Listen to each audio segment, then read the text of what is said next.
আমি সব গোলমাল করে ফেলেছি গুরুজি, সব। আমার মনে হয় মেঘ সারা জীবনেও আর আমার মুখ দর্শন করবে না। তোমার কথা শুনে আমারও তেমনটাই মনে হচ্ছে।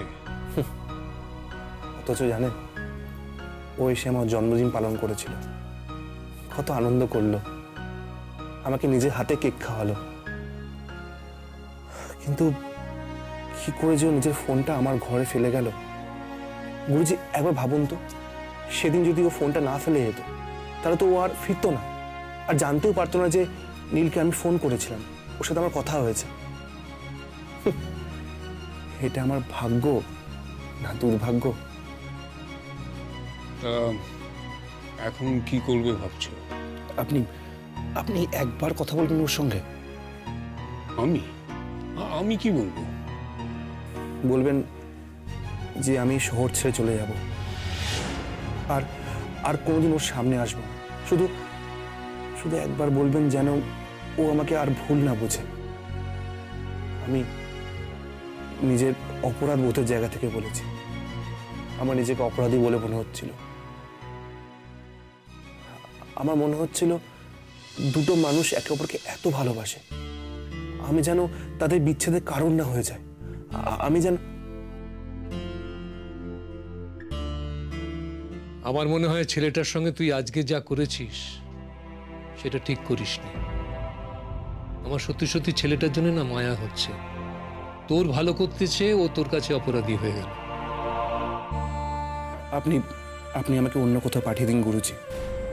আমি এখানে থাকলে আবার হয়তো ওর মুখোমুখি হয়ে যাব, আবার হয়তো ভুল করে বসবো। আমি আর কোনো ভুল করতে চাই না গুরুজি। আমি চাই না মেয়ে কোনোভাবে আমার জন্য কষ্ট পাক। আর তাই পালিয়ে যাবে, তাই তো?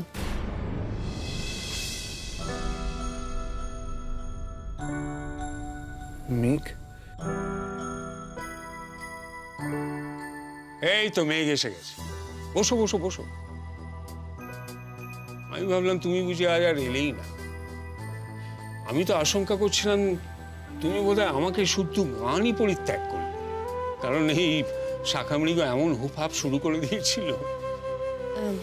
গুরুজি, আসলে আমি বাইরে থেকে আপনাদের কিছু কথা শুনে ফেলেছি। সর্বনাশ, তাহলে তো এবার আমার বিপদ বাড়লো। মেঘ, আমি আগে থেকেই আমার সব অপরাধ স্বীকার করে নিচ্ছি। গুরুজি, আমার কিন্তু আপনার বিরুদ্ধে একটা অভিযোগ আছে। বেশ, বলো। দেখুন, জিষ্ণু না হয় ছেলে মানুষ, কিন্তু আপনি তো সবটা বুঝতে পারছেন। আপনি তাও কেন জিষ্ণুকে এরকম করার অনুমতিটা দিলেন?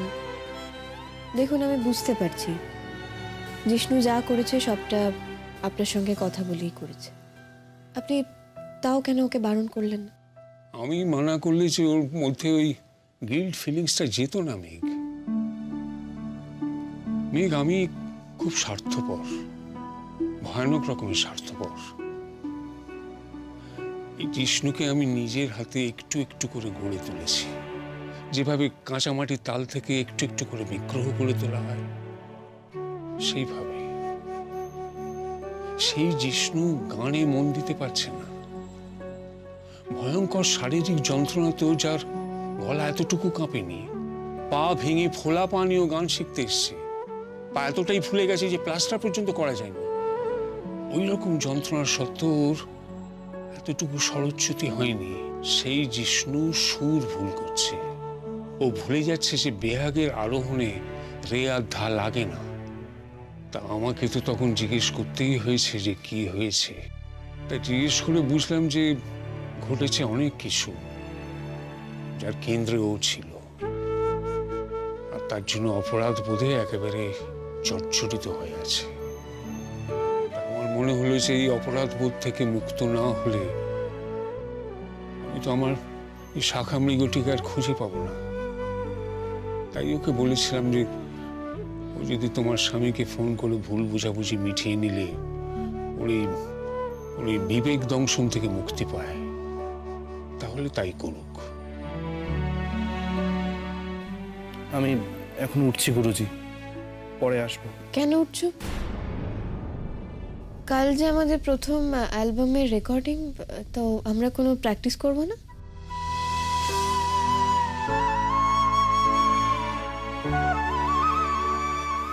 তুমি গাইবে আমার সঙ্গে? মানে তুমি তুমি গাইবে আমার সঙ্গে?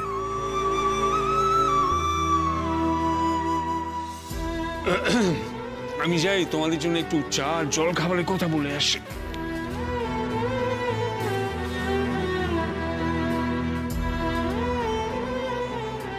আমি ভেবেছিলাম তুমি আর আমার সঙ্গে হয়তো কোনো গান গাইবে না, তাই। জিষ্ণু, আমি এক্সট্রিমলি সরি। কাল অনেকক্ষণ পর্যন্ত আমার বাপির সঙ্গে কথা হয়েছে, আর কাল তোমার জন্য প্রথমবার আমার সঙ্গে বাপির মতের অমিল হয়েছে। কিন্তু আমি শেষ পর্যন্ত বাপির কথাই মেনে নিলাম যে ভুলটা আমারই ছিল। দেখো, আমি অতটা কাল রেগে গেছিলাম কারণ আমি শুধু বিষয়টা নিজের দিক থেকেই ভাবছিলাম। বাপি বলার পর আমি বিষয়টা তোমার দিক থেকে ভাবার চেষ্টা করলাম, আর তারপর বুঝলাম যে তুমি কেন এই কাজটা করেছিলে। আমি বুঝলাম যে তুমি আমার অনেক ভালো বন্ধু। দেখো, আমি তোমার মতন একজন বন্ধুকে সারা জীবনে কখনো হারাতে চাই না। আমি চাই তুমি আজীবন আমার পাশে থাকো। আমি এটাও জানি যে তুমি কাল আমার জন্য অনেকটা কষ্ট পেয়েছো। দেখো জিষ্ণু, আমি তোমাকে আর কোনোদিনও ভুল বুঝবো না, তোমাকে আর কোনোদিনও কষ্ট দেবো না, আই প্রমিস।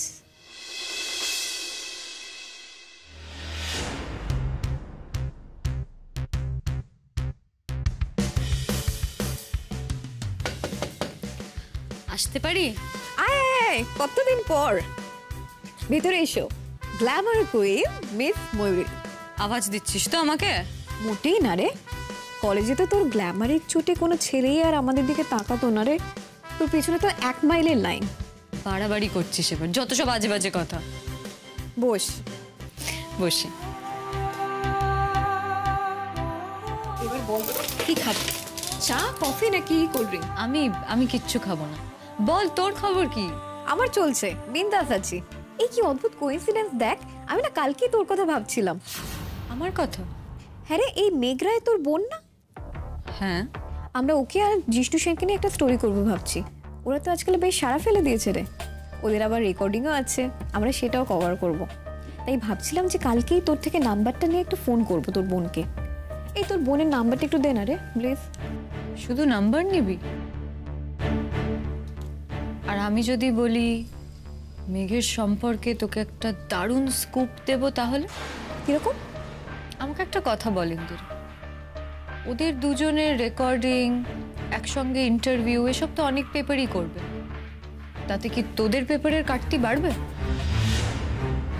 নাকি উঠতি গায়িকা মেঘ রায়ের সঙ্গে জিষ্ণু সেনের একটা রোরিং অ্যাফেয়ার চলছে, আর যার কারণে মেঘের বিয়েটা ভেঙে যেতে চলেছে, এটা তোদের পেপারের কাটতি বাড়াবে?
তার মানে?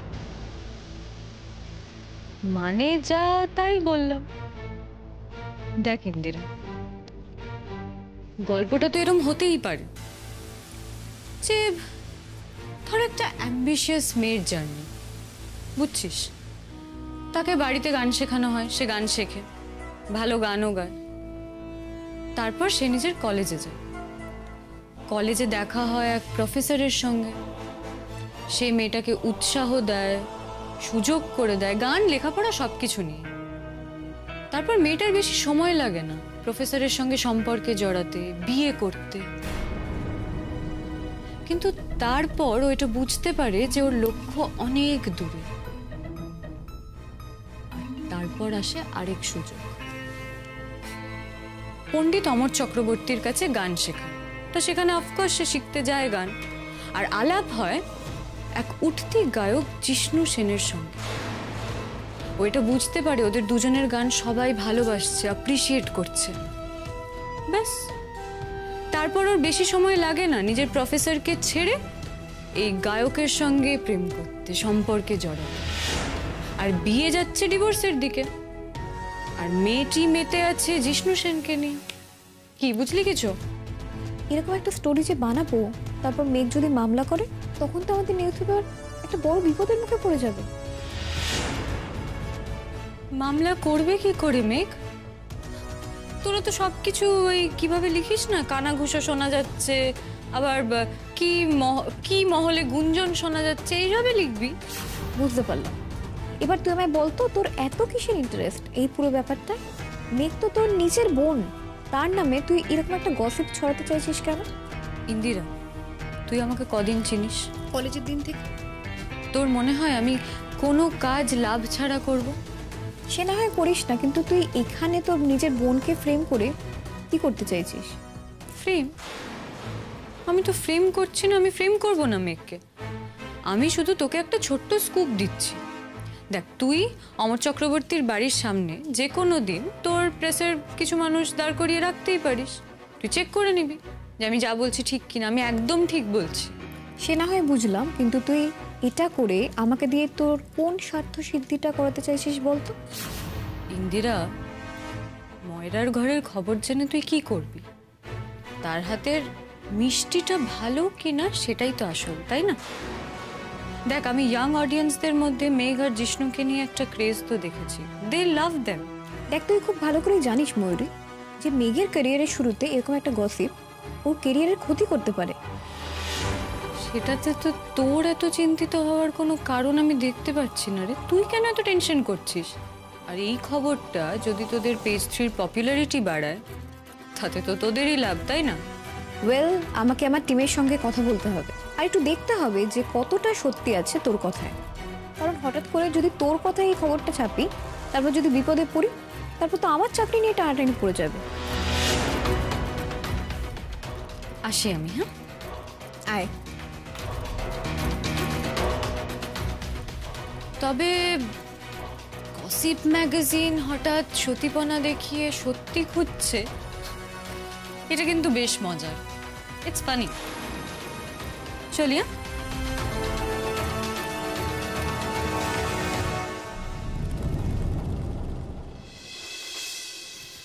কাল কি হবে বলো তো? আমার না খুব টেনশন হচ্ছে মেঘ। কেন? কি আবার হবে? তুমিও গান গাইবে, আমিও গান গাইবো, ব্যাস। না মানে, তোমার কোয়ালিটির সঙ্গে যদি আমি ম্যাচ না করাতে পারি। মানে? মানে তুমি এত ভালো গান করো, যদি আমি তোমার মতো ভালো গান না করতে পারি, তখন তখন কি হবে? ঠিক কি শুনতে চাইছো বলো তো? নিজের প্রশংসা? আমি বলবো যে জিষ্ণু, তুমি তো অনেক ভালো গান গাও, আমার থেকে অনেক বেটার কোয়ালিটি তোমার, উল্টে আমি তোমার সঙ্গে নিজের কোয়ালিটি ম্যাচ করতে পারবো কিনা, এটাই শুনতে চাইছো তো? না না, আমি সেজন্য বলিনি। আর তুমি কেনই বা এসব বলবে? আমি তো এগুলো বলবো না অন্য একটা কারণে। তা কি কারণ সেটা জিজ্ঞেস করবে? আমার না এখন তোমার সাথে কথা বলতে ভয় করে। কোন কথা আবার কোন দিকে চলে যাবে। সুমিত্রা, তুই কিন্তু আজকাল ভীষণ ফাঁকিবাজ হয়ে গেছিস। কোনো কাজ ঠিক মতো করিস না। ঘরের কি অবস্থা দেখ তো, চারিদিকে ধুলো বালি ভর্তি। এতবার করে যে বলি যে ঘরে সব সময় সবকিছু পরিষ্কার পরিচ্ছন্ন রাখবি, কথা তো শুনিস না। কার কথা কে শোনে? তুই জানিস তোমার ডাস্ট অ্যালার্জি আছে, তাও ধুলোবালি। ম্যাডাম আমি তো পরিষ্কার পরিচ্ছন্নই রাখি, কিন্তু এত বড় অনুষ্ঠান গেল না তাই এরকম। কাজ না করে বেশি কথা বলবে না। শোনো, এটা এখানে কেন? রান্নাঘরটা রেখে দিয়ে আসবে, এটা এখানে থাকার কথা নয়। আর যেটা মুচ্ছ খুব সাবধানে, হ্যাঁ, হাত থেকে যেন না পড়ে যায়, ভেঙে যাবে কিন্তু।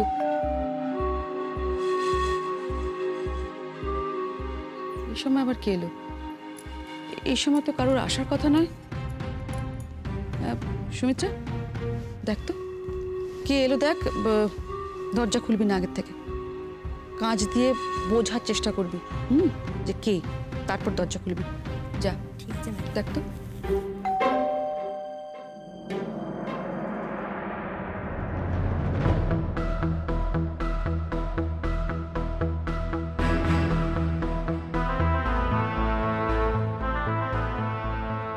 বলছি ম্যাডাম কাউকে তো দেখতে পেলাম না, বলছি আমি আবার বাইরে গিয়ে দেখি কে এসেছে। আরে না না না না, যেতে হবে না, তুই যা করছিস কর। যেতে হবে। উফ, আবার কি জ্বালাতন! ইয়ার কি হচ্ছে? দাঁড়া তো একবার দেখি আমি।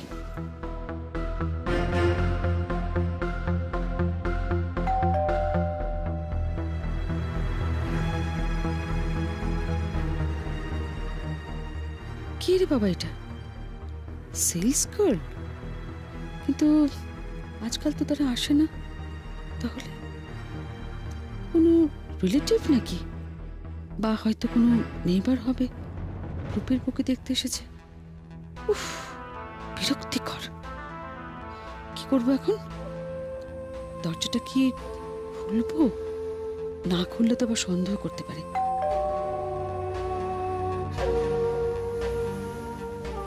সুমিত্রা, ঘরে গিয়ে বৌদিকে বলো যে আমি না ডাকা পর্যন্ত ঘর থেকে যেন না বেরোয়।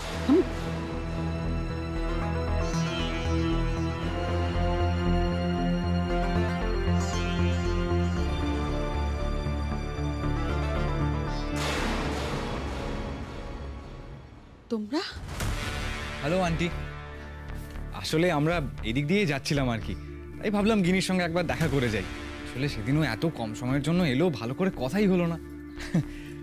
গিনি কোথায় আন্টি? আন্টি আপনি তো বলেছিলেন যে আপনাদের বাড়িতে নিয়ম আছে, অষ্টমঙ্গলা অবধি বাড়ির বউ বাপের বাড়ির লোকেদের সঙ্গে দেখা করতে পারবে না। তার পরের কথা তো কিছু বলেননি, তাই আমরা চলে এলাম। গিনি কি ঘরে আছে? আমরা যাব। আচ্ছা, তোমরা এত কেন রিজন দিচ্ছ? তোমরা তো আসতেই পারো, এটা তোমাদের বোনের বাড়ি, সব সময় আসতে পারো। এসো এসো, ভেতরে এসো, এসো এসো, বসো। আন্টি গিনি বাড়িতে আছে তো? হ্যাঁ, বাড়ির বউ বাড়ি থাকবে না তো কোথায় থাকবে? না, ভাবছিলাম যদি কোথাও বেরিয়েছে টেরিয়েছে আর কি। আন্টি আমরা আপনাকে ডিস্টার্ব করব না, আপনি যা করছিলেন করুন, আমরা গিনির ঘরে গিয়ে ওর সাথে দেখা করে নিচ্ছি। না, তোমরা এখানেই বসো। আসলে আমরা তোমরা বসো, আমি গিনিকে ডেকে দিচ্ছি। না, আমরা আসলে ওকে একটা সারপ্রাইজ দিতে চাইছিলাম। ও যেহেতু এখানে নেই এখন, তো আমরা তাই ভাবলাম ওর ঘরে চলে যাই। আসলে কি জানো তো, আমাদের বাড়িতে বাইরের লোকেদের একেবারে ভেতর অবধি যাওয়াটা রূপের বাবা খুব একটা পছন্দ করে না। তোমরা কিছু মনে করো না। অ্যাকচুয়ালি উনি এখানে নেই বলে ওনার নিয়মকানুনগুলো মানবো না, এটা তো হয় না, সেই জন্য আর কি। না না, ঠিক আছে আন্টি, আমরা এখানেই বসছি। তো তোমরা হঠাৎ এলে, মীনাক্ষী দি, সেজুতি ওরা জানে যে তোমরা এখানে এসেছো? না না, বললাম না যে আমরা হঠাৎ করে এসে পড়েছি, এই দিক দিয়ে যাচ্ছিলাম। আসলে কি বলুন তো, আমি, মিনি, গিনি, আমরা তিনজন সবসময় একসঙ্গেই থাকতাম। হঠাৎ করে গিনিটার বিয়ে হয়ে গেল, তাই আমি আর মিনি ওকে খুব মিস করছিলাম আর কি। তবে তোমরা যে এখানে এসেছো, বাড়িতে গিয়ে বাবা মার কাছে জানিও না কিন্তু। কি বলতো, আমরা তোমাদের কেউ হয়ে বলতো কুটুম, আর কুটুম বাড়িতে আগের থেকে খবর না দিয়ে আসাটা না একটু অশোভনীয়। সরি আন্টি, আসলে আমাদের বাড়িতে তো এরকম কোনো নিয়ম নেই, তাই।